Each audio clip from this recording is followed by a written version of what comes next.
L'article 14 introduit dans notre droit une clause de conscience individuelle pour les professionnels de santé appelés à participer aux procédures d'euthanasie ou de suicide assisté. C'est une disposition nécessaire, je dirais même fondamentale, et nous ne pouvons que la soutenir dans son principe. Nul ne devrait être contraint, au nom de la loi, à donner la mort. C'est une évidence morale que cet article consacre enfin juridiquement. Les médecins, par exemple, qui par conviction éthique, philosophique ou religieuse refusent de participer à ces actes, doivent être protégés. Ils ont prêté serment de soigner, non de mettre fin à la vie. Mais permettez-moi d'aller au fond du problème. Si la clause de conscience individuelle est indispensable, elle ne suffit pas.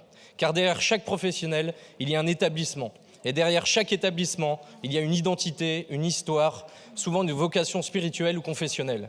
Des siècles d'engagement au service des malades dans la dignité et le respect de la vie jusqu'à son terme naturel. La loi prévoit certes que le responsable d'un établissement doit permettre l'accès à des professionnels consentants. Autrement dit, l'établissement privé confessionnel pourrait être contraint d'ouvrir ses portes à des actes qu'il réprouve dans ses fondements mêmes. C'est une contradiction que nous ne pouvons accepter.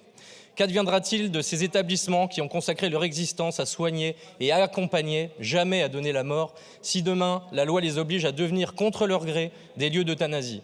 On ne peut d'un côté invoquer le pluralisme de notre système de santé et de l'autre nier aux établissements privés le droit de rester fidèles à leur mission propre.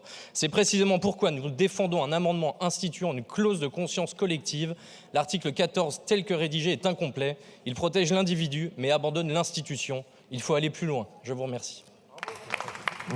Merci beaucoup.